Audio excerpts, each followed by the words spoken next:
Assalamualaikum warahmatullahi wabarakatuh. Waalaikumsalam. Innal hamdalillah sholli wa sallimu ala Rasulillah wa ala alihi wa sahbihi wa mawalah. Asyhadu an la ilaha illallah wa asyhadu anna Muhammadan abduhu wa rasuluh. Sahabat yang dimuliakan oleh Allah, para jemaah yang dimuliakan Allah, alhamdulillah pada malam hari ini kita bisa bertatap muka di saat para sahabat yang lainnya belum sempat hadir dalam majelis ilmu ini. Semoga di malam hari ini juga di awal tahun 2021 kita akan meneruskan kajian terhadap kitab namanya Kitab Futuhat Makkiyah, karya sufistik besar sepanjang zaman, yaitu Syekh Akbar Muhyiddin Ibnu Arabi. Sebelum kita meneruskan pembelajaran ini, alangkah baiknya kita bersama. Yang pertama adalah kita bersolawat, artinya bersambung kepada Kangjeng Nabi Muhammad sallallahu alaihi wasallam. Allahumma sholli ala sayyidina Muhammad wa ala ali sayyidina Muhammad kama shallaita ala sayyidina Ibrahim wa ala ali sayyidina Ibrahim.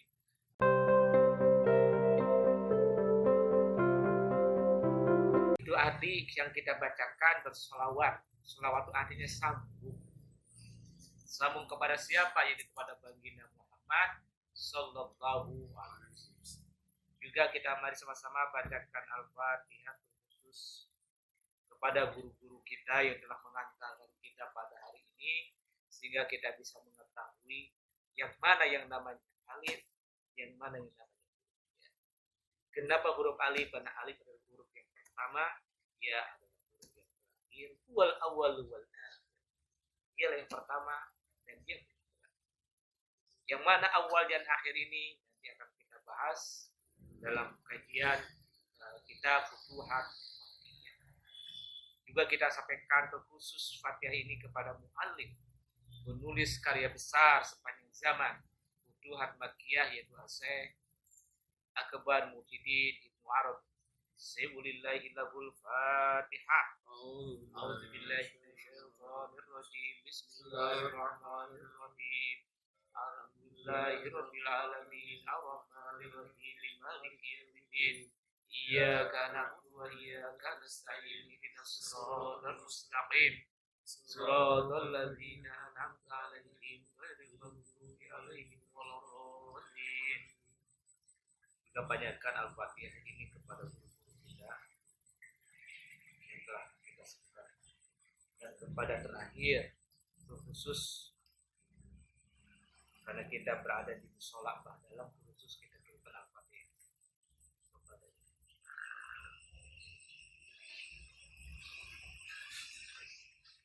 Al-Fatihah. A'udzubillahi minasyaitonir rajim. Bismillahirrahmanirrahim. Alhamdulillahi rabbil alamin. Arrahmanir rahim. Maliki yaumiddin. Iyyaka na'budu wa iyyaka nasta'in. Ihdinas siratal mustaqim. Siratal ladzina an'amta 'alaihim ghairil maghdubi 'alaihim waladdallin. Juga kirimkan Al-Fatihah ini kepada sahabat-sahabat kita mungkin dalam keadaan tidak sehat jasmaninya, atau kepada para sahabat kita yang lainnya yang belum sempat karena ada suatu hal. Semoga Allah Subhanahu wa taala menyembuhkannya yang lagi sakit. Semoga Allah senantiasa memberikan kemudahan kepada para sahabat yang belum mendapatkan kemudahan dalam hal ini, ada sesuatu hal dalam perjalanan hidupnya. Sayyulillahi lahumul Fatihah. A'udzubillahi minasyaitonir rajim. Bismillahirrahmanirrahim. Alhamdulillahi rabbil alamin. Arrahmanir rahim. Maliki yaumiddin. Iyyaka na'budu wa iyyaka nasta'in. Ihdinas siratal mustaqim. Siratal ladzina an'amta 'alaihim ghairil maghdubi 'alaihim waladdallin. Sahabat yang dimuliakan oleh Allah, dalam bab pertama ini, kajian ini yang kita kasih judul Nash'atul Kaun wa Zuhurul Kainat. Artinya Nash'atul Kaun ini adalah bagaimana sejarah asal usul yang ada namanya jagat raya ini, dan bagaimana munculnya awal kaun pada alam semesta ini beserta isinya dari yang ada di langit maupun yang ada di Guru Agung Syekh Akbar Ibnu Arabi mengatakan, "Tsumma syara'tu fil kalami bilisanil 'allam." Beliau katakan bahwa saya untuk mengawali ini syara'tu fil kalam. Artinya saya akan pertama mengawalinya dengan perkataan al-'allam. Al-'allam ini adalah menunjukkan kepada sahibul maqam, sahibul kalimah, sahibun nas'atil kaun, yaitu Rabbuna Rabbul Izzati amma yasifun, yaitu Allah Subhanahu wa taala. Beliau senantiasa dalam pertama membahas senantiasa mengatakan bahwa semua yang disampaikan ini adalah merupakan hasil perjalanan spiritualnya dan merupakan hasil daripada saripati yang beliau lakukan dalam melakukan kehidupan, dalam memahami siapa sebenarnya Rabb, siapa Rabb yang merupakan yang telah memelihara khususnya manusia keberadaan kita pada hari ini. Pada hari ini kapan ya? Tergantung kita. Kalau kita pada hari ini. Saat itu Ibnu Arabi mengatakan pada hari ini pada masa ini. Maka beliau dimulai dengan kata summa syaratu fil kalami bil lisanil 'allam. Fa qultu wa asyadu ilaihi sallallahu alaihi wasallam. Beliau menyinggung terhadap Rasulullah sallallahu alaihi wasallam. Karena dalam bab sebelumnya Syekh Akbar Ibnu Arabi itu berbicara tentang yang namanya hakikat Muhammadiyah. Hakikat keberadaan manusia yang paripurna atau insan yang mulia. Jadi sahabat semuanya itu yang namanya dengan Muhammad itu jangan terpaku dengan Muhammad yang terlahir di Makkah maupun yang berakhir di Madinah. Itu adalah Muhammad yang diutus secara zahiri, secara insan. Tapi juga namanya hakikat Muhammad. Hakikat Muhammad ini sifatnya substansial. Karena Muhammad itu berasal dari bahasa Arab yang artinya yang mulia. Jadi orang Muhammad itu orang yang mulia. Jadi barang siapa saja yang laku kehidupannya dia membawa dia nilai mulia, maka dia dinamakannya Muhammad. Bukan artinya bukan artinya Muhammad yang sallallahu alaihi wasallam tapi insan manusia yang berperilaku laku dalam hidupnya adalah membawa sebuah kemuliaan terpuji, maka dia namanya Muhammad. Jadi Muhammad dalam makna majaz, simbol, bukan Muhammad yang betul dari Muhammad kanjeng Nabi. Tapi artinya nilai-nilai kebaikan itu ada dalam diri manusia. Nilai keberatan inilah sebenarnya yang disebut dengan amanah.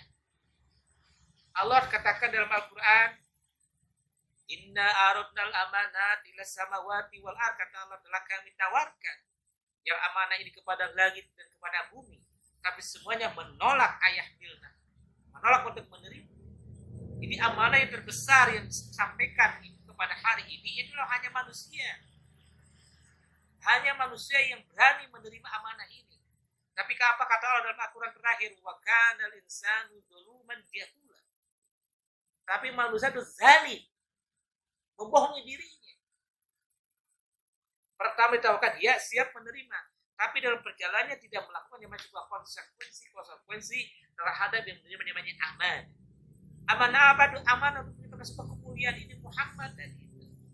Karena Muhammad turun dari awal itu dari mulai sultan subin sampai sebagainya, mungkin dia adalah yang mulia.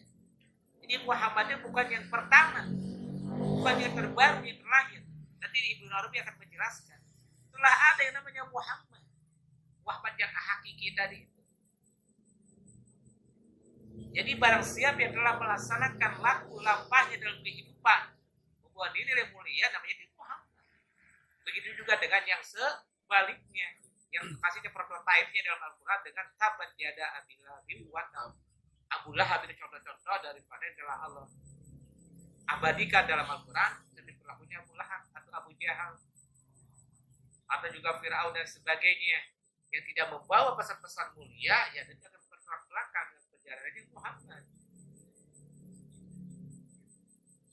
kita sama-sama menjalankan, kita ini berusaha.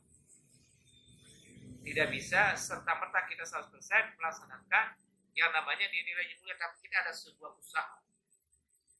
Allah bilang innallaha la yukallif Allah bilang dalam Al-Qur'an la yukallifullahu nafsan illa wus'aha. Allah ini tidak akan memberatkan hambanya tentang apa yang boleh. Tapi Allah akan menanyakan apa yang kau telah perbuat. Allah tidak menanyakan apa yang Allah telah turunkan kepada kanjeng Nabi Muhammad. Allah tidak akan tanyakan dari A sampai Z, dari alif sampai ya. Allah akan tanyakan apa yang telah kau perbuat saja. Nah, apa yang perlu dari perbuat saja? Ya hanya sedikit ilmu ini. Ilmu ini sedikit itu bahasa Arab, artinya sidkun. Sidkun itu benar. Sidkun sedikit. Jadi sedikit itu berasal dari bahasa Arab. Ya, asal dari kata sidkun. Benar, sedikit benar. Jadi yang benar itu apa ya sedikit. Tidak pernah mengatakan yang banyak itu apa yang baik itu yang benar, karena sedikit benar. Ini berarti sangat sedikit. Hitungan jari yang benar itu. Maka gelar as-siddiq itu yang benar itu. Maka gelar as-siddiq itu digelar dimiliki oleh siapa as-siddiq? Gelar siddiq dimiliki oleh siapa? Sahabat Rasulullah kan, Abu Bakar Siddiq, benar. Benar dalam apa konteksnya pada saat itu yang membenarkan tentang kewahyuan kenabian Muhammad di antaranya adalah Abu Bakar Siddiq yang selanjutnya menjadi mertua. Jadi sebenarnya hanya sedikit. Begitu juga kita pada malam hari ini kan sedikit yang ngaji itu. Betul nggak? Sedikit dalam pandangan manusia, tapi dalam pandangan Allah adalah banyak. Indan nas qalilun wa katsirun indallah. Sedikit dalam pandangan manusia, tapi katsirun indallah. Apa? Banyak di hadapan Allah. Ataupun sebaliknya, katsirun indan nas wa qalilun indallah. Banyak dalam pandangan manusia, tapi sedikit dalam pandangan Allah. Nah, kalau kita ingin sama-sama, menurut Allah sedikit, juga ingin kita menurut sedikit. Bagaimana caranya? Bagaimana caranya? Indan nas qalil wa indallah qalil. Wa katsirun indan nas wa katsirun indallah. Oke, bagaimana caranya? Caranya mengaji. Mengaji itu kaji. Kalau sudah kaji, itu akan teliti sesuatu, akan kaji. Kaji itu berasal daripada bahasa Arab, artinya haja huju. Menuju, gitu. Kaji itu menuju. Apa yang kita tuju itu ya pasti keriduannya Allah Subhanahu wa ta'ala.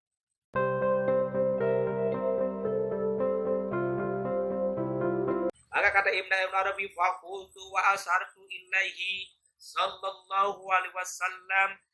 Apa yang diucapkan oleh Ibnu Arabi menyinggung kanjeng Nabi Muhammad, ucapannya apa?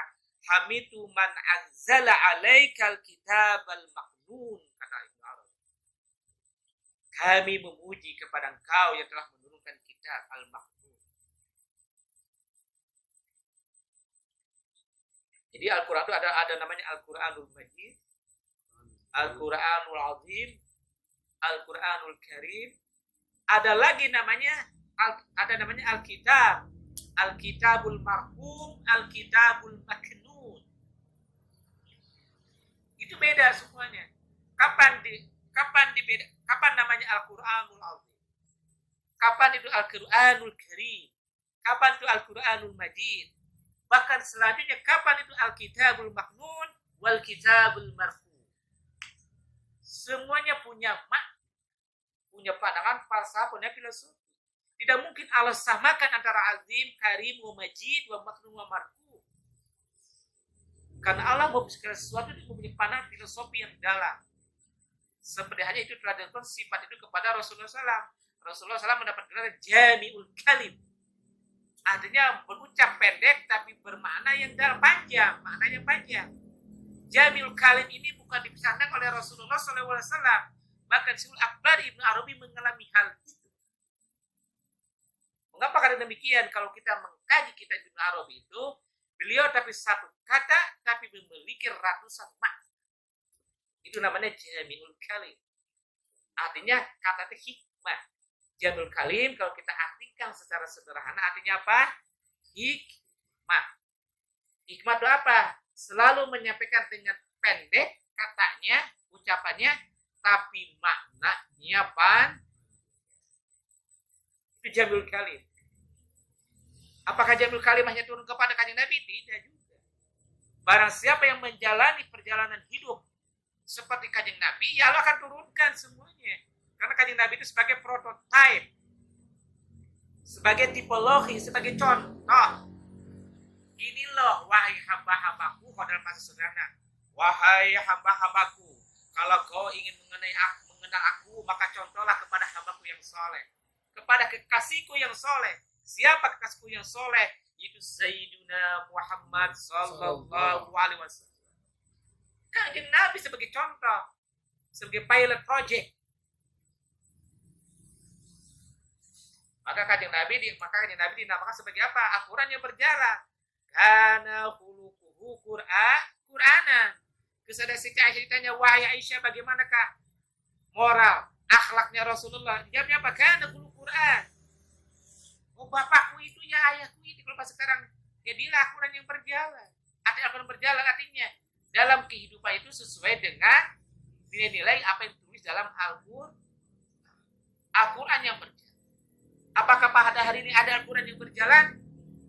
Silakan jawab masing-masing. Kalau untuk mengetahui hanya kita hanya beberapa pedoman-pedoman saja.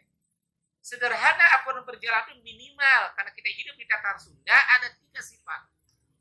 Wudhu silih asah, silih asuh, silih asih atau asah asih asuh. Asah asih asuh itu dari sifat penurunan dari Ar-Rahman Ar-Rahim. Ar-Rahman Ar-Rahim mudah diucapkan tapi berat dilaksanakan. Asa asi asu itu mudah diucapkan tapi berat dilaksanakan. Maka di belakang sahlun fin nud wa thaqilun fil amal. Sahlun itu mudah diucapin. Asa asi asu Rahman Rahim gampang. Orang banyak yang hafal Asmaul Husna yang 99. Allahur Rahmanur Rahimul Malikul Qudusus Salamul Mu'minul Muhaiminul Aziz. Sampai terakhir kalimatnya apa kata yang terakhir? As-Sabu. Banyak yang hafal, anak kita juga banyak yang hafal. Hafal sih mudah. Tapi pelaksanaannya sakilun fil amal. Berat dalam usaha. Tapi Allah tidak demikian. Karena Allah apa? Innallaha yuhibbukumul yusra wa la yuhibbukumul usra. Sesungguhnya Allah telah mencintai kepada hambanya yang punya kemudahan ketimbang kesusahan. Jadi karena hidup ini jangan dijadikan yang mudah-mudah saja, yang sahun. Ibadah kepada Allah ini gampang. Yang susah itu adalah bermuamalah, berkomunikasi, bersosial dengan manusia. Dan Allah mah gampang, kata Allah, ibadah musabi-sangku. Wis. Masalah lain urusan itu. Kata Allah, maka urusan hablum minanas urusanlah engkau. Maka wajarlah kanjeng Nabi Muhammad SAW ketika ditanya tentang permasalahan dunia, yang itu apa? Antum a'lam bi umur dunia, masalah kedunia kau lebih tahu. Artinya hal-hal yang bersifatnya kemanusiaan yang lebih kompleks, apalagi pada hari ini manusia lebih tahu. Artinya yang kau lebih tahu lah, kata orang-orang yang alim. Aku bagiannya bagaimana bercerita, berinteraksi dengan yang namanya Rabb. Maka di sini dibilang tadi apa Ibnu Arabi memuji, Hamidu man anzala alaika alkitab al-maknun. Kata al-maknun ini adalah sesuai dalam Al-Quran surat Al-Waqi'ah. Apa? Innahu laqur'anun karim fi kitabin maknun la yamassuhu illal mutahharun. Nah, ini ya apa akibatnya? La yamassuhu illal mutahharun ini. Kitab yang mana yang tidak bisa disentuh kecuali orang yang bersuci? Apakah Al-Quran itu yang dimaksud? Coba kita flashback. Wahai para sahabatku yang ada jamaah di sini, baik jamaah yang ada di sini maupun jamaah yang online yang sempat kita melihat. Apa yang dimaksud dengan Al-Quran? Hari ini Quran kertasnya yang buat adalah bukan orang Muslim murni.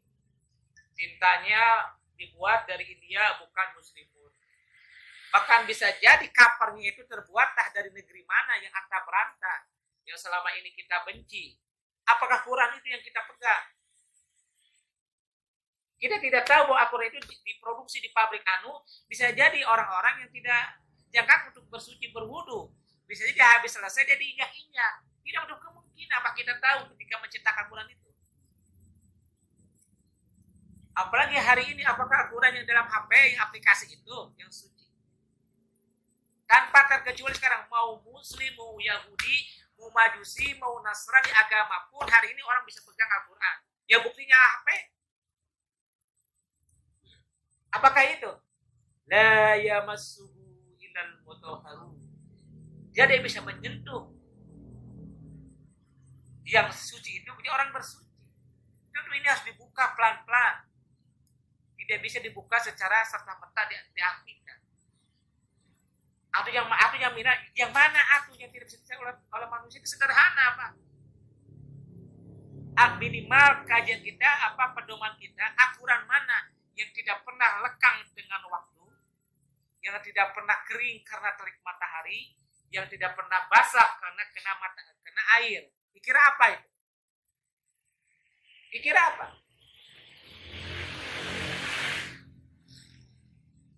Jadi itu tidak kering kena matahari, tidak basah kena air. Dikira yang mana itu?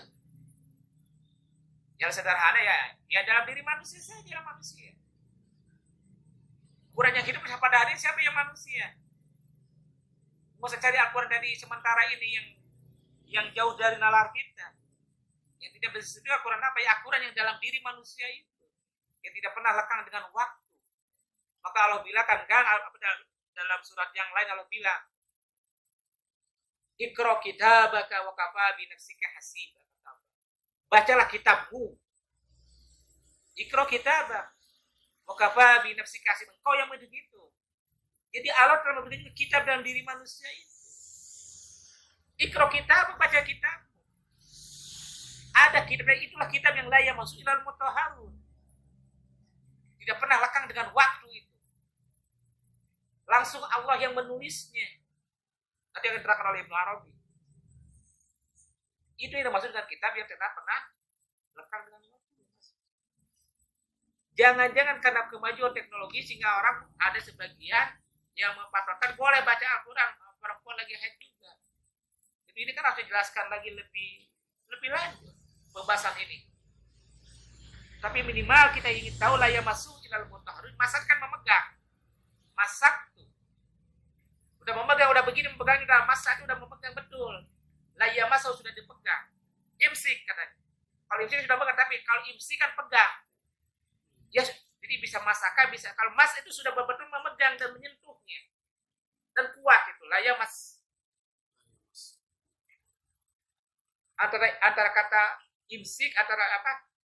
Layak, kata yamsik, masaka yamsik. Udah hanya memegang saja. Tapi kalau sudah layak masuk, itu sudah memegang dengan kuat. Dan dengan sentuhan juga, dengan sentuhan rasa. Itu perbedaan antara kata masaka dalam bahasa Arab yang artinya sama juga. Masak itu menyentuh. Jadi masak menyentuhnya biasanya tanpa rasa. Masakan, jam, imsik, hazal kitab. Ujang, tolong pegang buku ini. Dia bisa pegang biasa aja. Tapi kalau sudah kata masa yamusu umsus. La yamasuhu kan, masa yamusu kan umsus. Artinya, peganglah. Jadi kalau sudah kata-kata pakai umsus, itu sudah memegang tapi dengan rasa. Jadi bahasa itu ada tingkatan juga. Itu tadi kita dikaji dalam psikologi bahasa. Baik, kembali lagi ke laptop. Jadi kita al-maknun itu sementara. Loh kok begitu ya, itu menurut saya lah minimal. Kalau panjenengan, sahabat-sahabat semuanya tidak percaya, tidak ada masalah. Tapi minimal informasi ini sebagai informasi. Yang masuk akal ya silakan monggo diterima. Yang belum diterima ya minimal disimpan di apa simpannya? Di saku lah.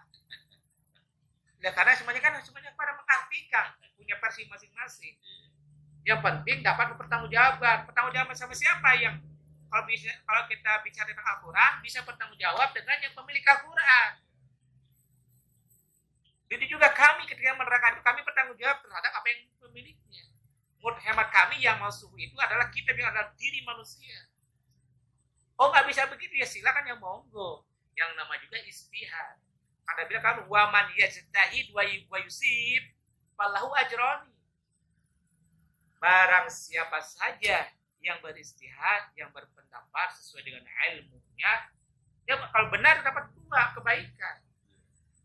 Barang siapa beristihad, berpendapat juga dengan ilmunya, tapi ternyata salah, juga mendapat kebaikan ajrun wahid. Kebaikan sah. Jadi masing-masing untung juga.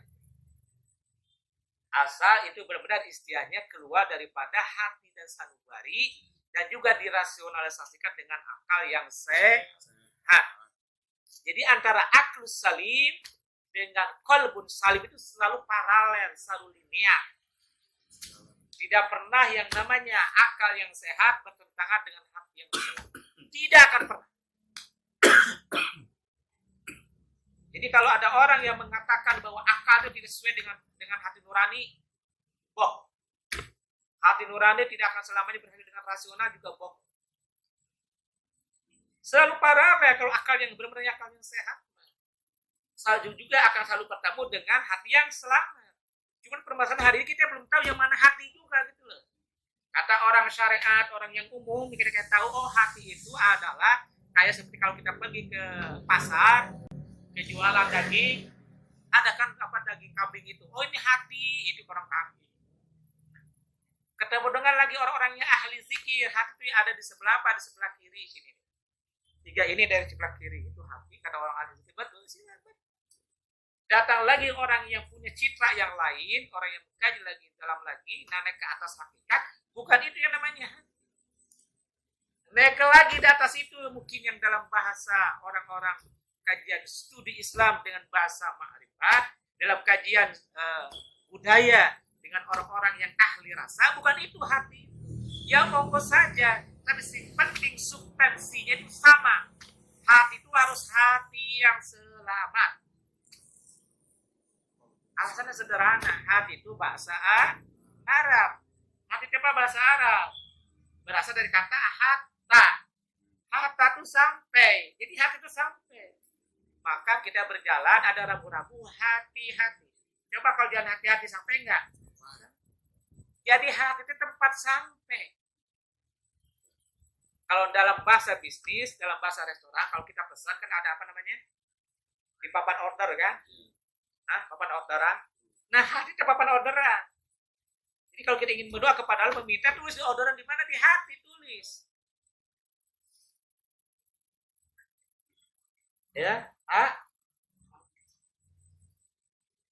begini.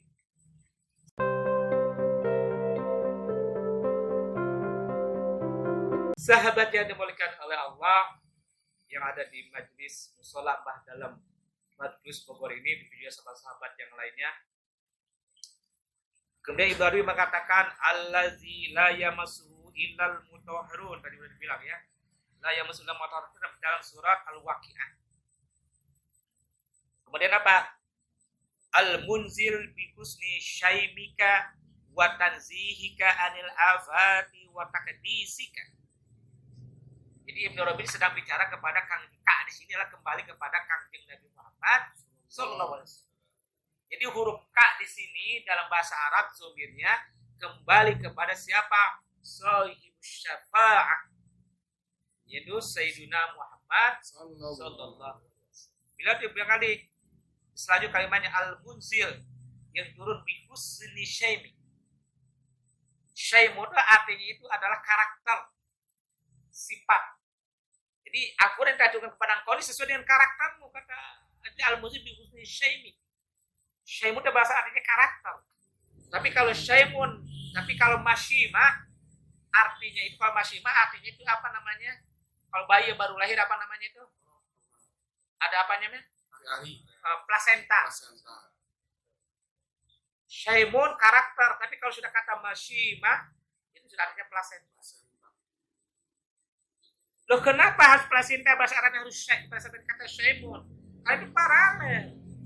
Plasenta itu kalau asal usulnya yang masuk kepada masa dulu kala kita di alam rahim, di alam ibu adalah hal kebaikan, maka dalam kehidupan dunia akan sesuai kebaikan.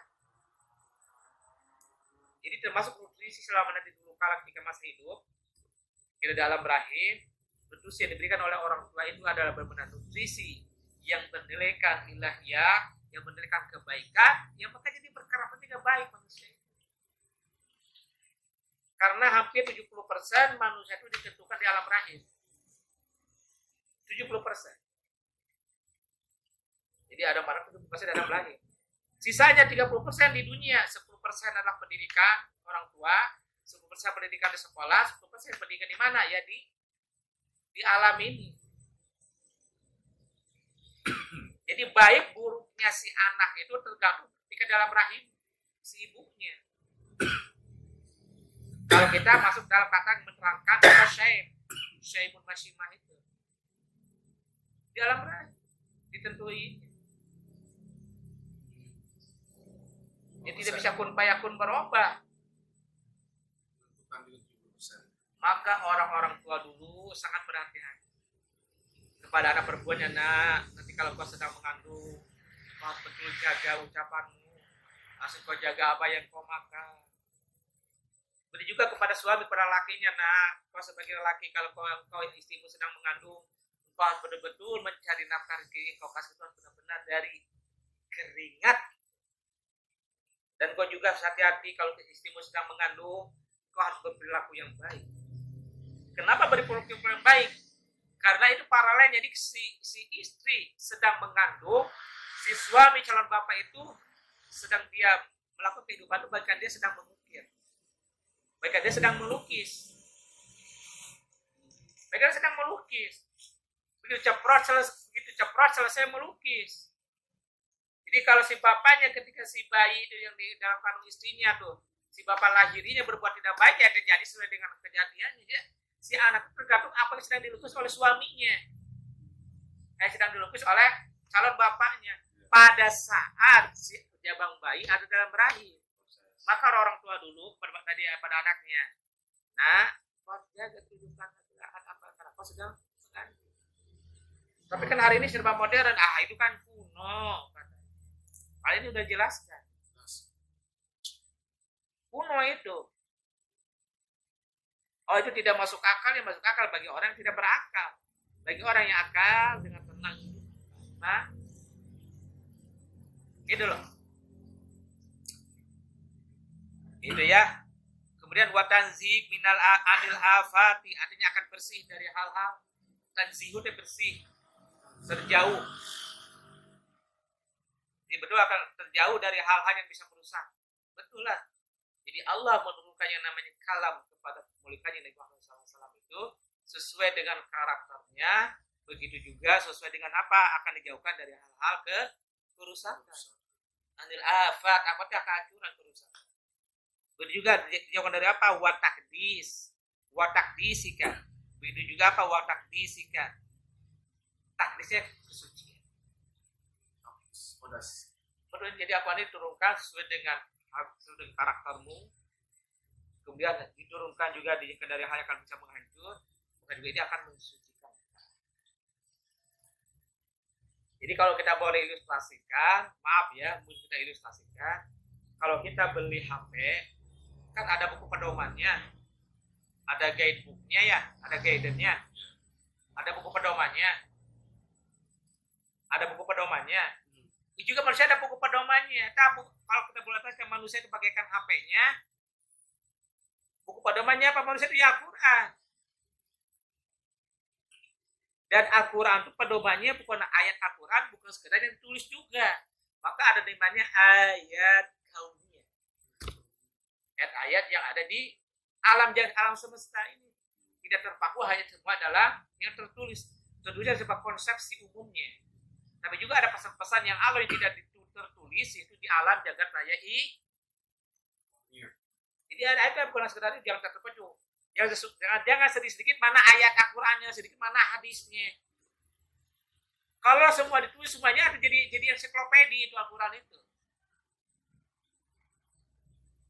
Sementara ayat-ayat Allah ayat tanda. Pesan-pesan daripada Allah baik itu kan dari jagat raya ini alam kehidupan. Yang berat itu kan belajar ke alam ini kan. Kalau mengkaji kitab hari ini baca pulang selesai. Tapi mengkaji dalam kehidupannya berat. Contohnya ketika kita berjalan berjumpa dengan orang yang tidak mampu, bagaimana kita berbuat berperilaku. Pada saat kita dalam keadaan gelap ketemu orang saya ingin diantar, apa kita siap mau mengantar. Ketika saat kita mau makan tiba-tiba datang orang, Pak saya belum makan, apa kita siap mengasihinya. Ketika mau haus di depan kita sudah ada air minum, tinggal mau minum, datang orang lagi, Pak saya haus, sanggup nggak memberi? Itu kehidupan, itu kan ayat Allah. Mampu nggak kita menyebarkan sifat ar-Rahman dan Rahim? Kan tidak mudah. Membaca orang, banyak yang pintar hari ini. Banyak yang pintar, banyak yang cerdik. Tapi sedikit orang yang punya rasa. Tapi sedikit orang yang punya empati. Banyak orang yang jago baca ayat dari surat pertama sampai surat terakhir, banyak yang hafal. Tahu huruf per huruf, ayat per ayat itu bagus-bagus. Alhamdulillah memang kelebihan daripada Al-Quran. Tapi ada yang lebih daripada itu. Bagaimana membumikan, menerapkan isi Al-Quran. Maka orang tua kita dulu banyak ujang ngaji mah ulah lo bahasa etik tapi patri. Artinya kau mengkaji itu harus, setelah kau kaji kau harus praktekkan. Maka cukup ujang ngaji mah cukup aja tahu huruf alif. Saya ingat dulu kala ujang mana ulah loba paham huruf alif geus hirup sempurna. Karena menerangkan huruf alif kan panjang lebar. Huruf alif menerangkan huruf Al-Fatihah. Huruf alif menerangkan surat Al-Baqarah. Huruf alif menerangkan surat Al-Nisa dan sebalas kali surat yang terakhir. Dari huruf alif. Karena pertama ucapan huruf alif kan nanti akan dijelaskan oleh Ibnu Arabi selanjutnya. Begitu sahabat yang dimuliakan oleh Allah dan dirahmati oleh Allah. Kemudian Ibnu Arabi mengatakan faqala fi suratin Nun. Nah ini dalam surat. Ibnu Arabi mengutip dalam Muqaddimah Nash'atul Kawan tentang penciptaan semesta ini, mengutip dalam surat Nun. Apa dibilangnya? Nun bismillahirrahmanirrahim. Nun wal qalami wa ma yasturun. Nun dan demi kolam. Kolam bahasa Arabnya apa? Kolamun. Kalam pun. Kok mengapa nun wal kolam? Kalau ditulis kan huruf nun kan kayak gitu ada titik nun. Ditulisnya begitu kayak titik nun, tapi dibacanya nun. Oh, nun di sana panjang dibaca nun.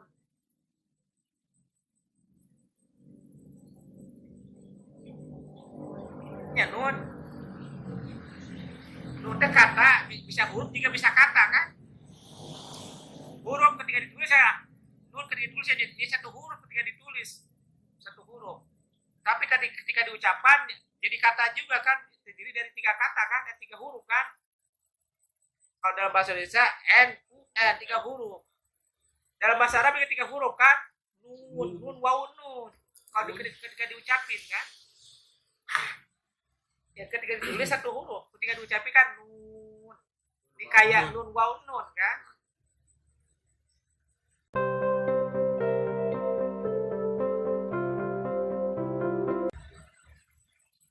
Nun wal kolami. Nah, kenapa Allah pakai wawnya waw qasam, waw sumpah. Nun wal kolam dan demi kalam, demi kolam. Jadi huruf nun itu disandingkan dengan kolam. Kalau kita tulis nun terus kolam yang berdiri, disandingkan. Wa ma yasuru dan apa-apa yang mereka permasalahkan, apa-apa yang mereka tulis, apa-apa yang mereka ciptakan, banyak artinya. Jadi dengan nun dan alif itu terjadilah peradaban. Terjadi peradaban kehidupan ini. Coba, dasar. Dengan nun dan alif ini menjadilah peradaban ini, kehidupan cinta kita. Karena ada hasilnya wa ma yasturun, dan dengan apa-apa yang perbincangkan. Sesuatu yang dibincangkan hari ini apa yang pernah dituliskan? Al-Quran setelah ditulis jadi dibincangkan kan? Ya. Setelah ada tulisan, jadi perbincangan. Nun wal qalam wa ma yasturun. Dan apa-apa yang diperkatakan. Jadi banyak umum. Apa-apa yang diperbincangkan, apa-apa yang ditulis, apa-apa yang dipermasalahkan. Karena dengan kesatuan nun dan pena ini, maka ada sebuah keterangan lain, nun ini adalah sebagai, ada dalam bentuk, ada dalam sebuah kalimat, nun ini adalah sebagai dawat, sebagai apa, dawat tintanya, dan nunnya dan kolam ini adalah sebagai penanya. Kalau ada tinta, pasti ada penanya kan, kalam kalau dulu kan, berarti menulis itu. Nanti Ibnu Rabi akan menjelaskan itu. Jadi mulai menulis itu Allah tuh. Dengan tadi itu dengan nun sebagai tadi tempat tintanya dan pena ini sebagai tulisannya. Artinya Allah pakai surat ini Allah akan mulai tentang bercerita, menulis skrip kehidupan manusia.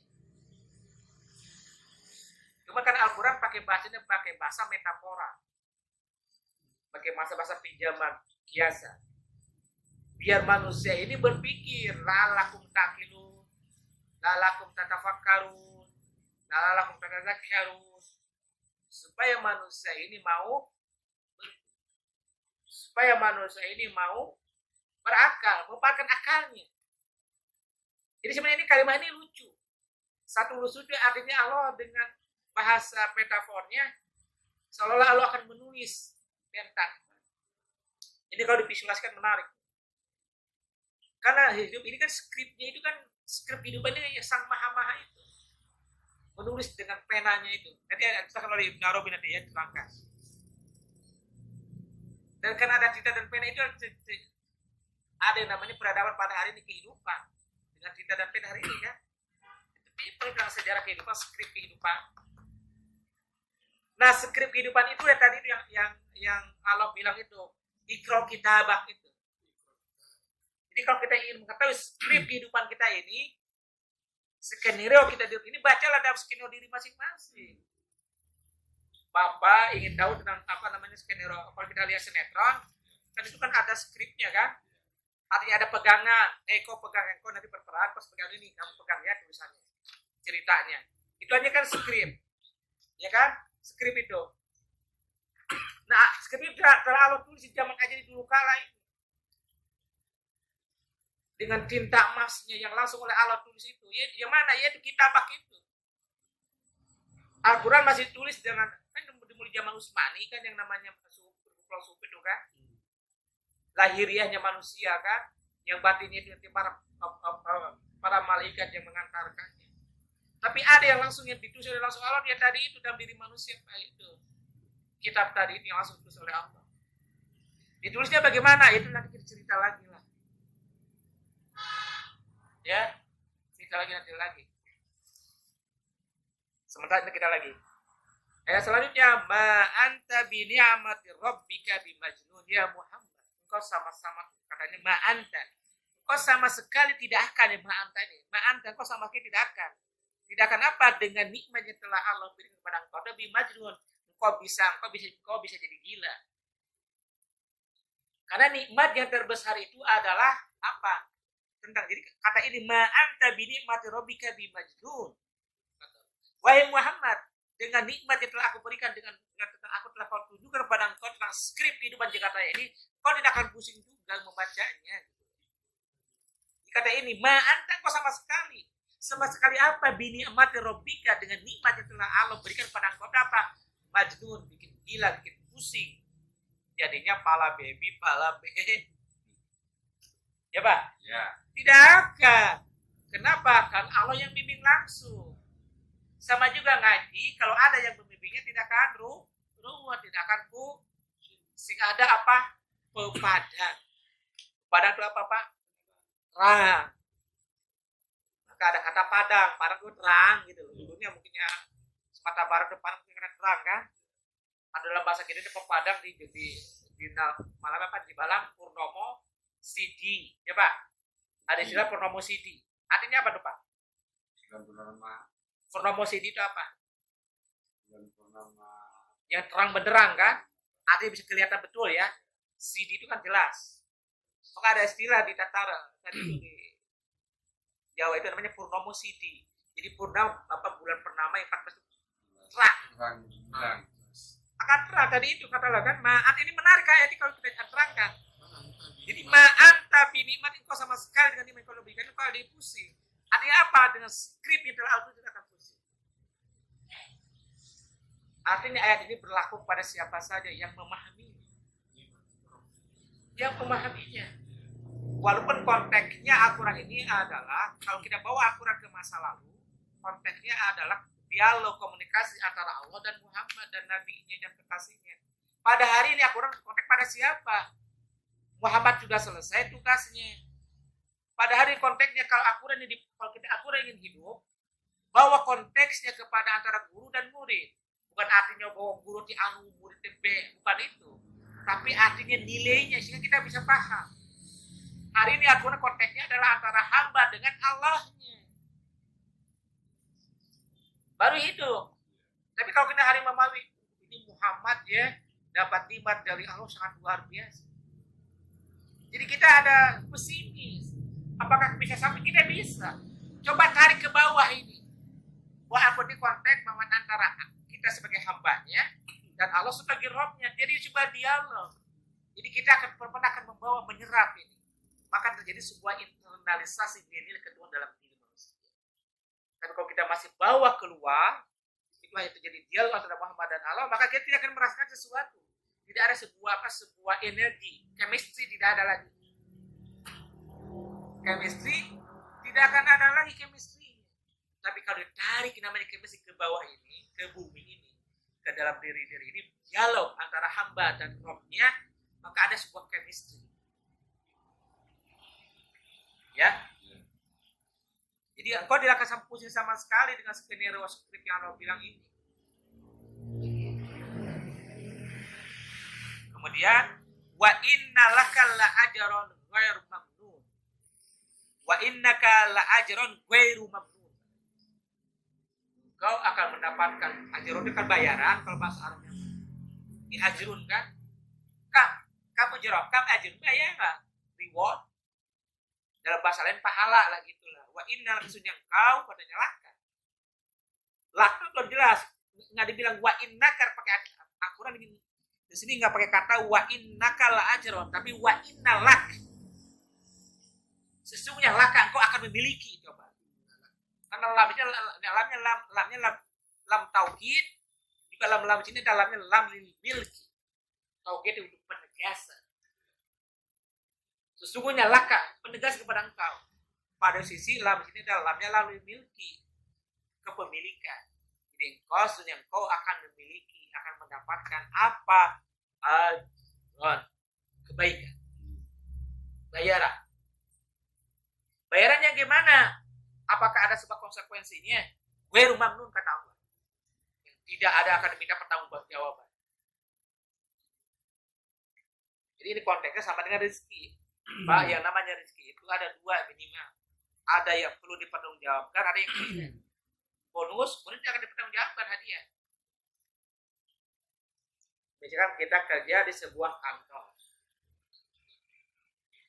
Kan ada namanya gaji bulanan, ada namanya bonus. Bonus itu apa? Misalkan kalau kita bekerja baik, bos akan kasih bonus. Sementara yang namanya gaji itu kan ada konsekuensinya. Konsekuensinya ada pertanggungjawabannya. Pertanggungjawabannya apa ya? Kita bekerja tadi itu gaji. Tapi kalau kita tidak kerja kan kita akan dikasih gaji itu dikurangi gitulah minimalnya. Apalagi kalau kita kerjanya kurang bagus, tambah dikurangi lagi. Itu ada pertanggungjawaban. Sama Allah juga begitu kepada manusia. Allah mengasih namanya capital modal itu juga ada namanya pertanggungjawaban. Pertanggungjawabannya Pak, kau harus ibadah kata Allah. Ibadah menyembah. Aku beri engkau kapital modal untuk hidup kau. Untuk apa? Biar saya menyembah. Betul. Tapi ada juga Allah mengasih yang namanya rizqun kepada manusia, kepada hambanya, tanpa minta pertanggungjawaban. Apa seperti tadi itu? Bonus. Nah, ini juga sebagai introspeksi bagi diri kita. Apakah hari ini rezeki khusus atau dalam bidang material dan lainnya, hidup hari ini kita bisa bernapas, bisa melihat, ya bisa menghirup. Apakah itu nikmat semuanya itu? Apakah itu bonus atau ada konsekuensinya, bertanggung jawabannya? Tadi itu karena ada yang tadi itu ada pertanggung jawaban, ada yang bonus. Yang pasti itu ada pertanggung jawaban kan? Mukallaf, karena hamba itu mukallaf. Mukallaf ada pertanggung jawaban. Tapi sementara kita ingin dapat bonus. Kayak itu dibilang wa innalaka la ajrun ghairu mamnun. Hai Muhammad, aku kasih kau ghairu mamnun, tanpa dihisab. Tidak ada pertanggungjawaban. Nikmatnya berarti. Jadi kalau kita ingin dapat nikmat yang besar, sebuah pendapat rezeki yang tidak dihisab, maka kita harus ikut keinginannya. Kemudian wa innaka la'ala khuluqin azim, dan kau juga memiliki akhlak moral yang mulia, yang tinggi. Karena kita tahu bahwasanya yang namanya Rasulullah SAW diutus ke bumi ini, diutus khususnya ke manusia, khususnya kepada seluruh makhluk. Untuk apa? Litamima makarimal akhlak. Coba akan saya jelaskan. Utam itu menyempurnakan apa? Kok pakai katanya makarim? Makarim itu kata jamak dari kata tunggal makrom. Makrom ke tempat, jadi itu sebagai ismul makan. Makromun, makromani, makarim. Tempat mulia itu yang mana? Kan ini juga harus dijelaskan lagi. Ini menarik ini. Engkau aku ciptakan hanya untuk menyempurnakan makarim, tempat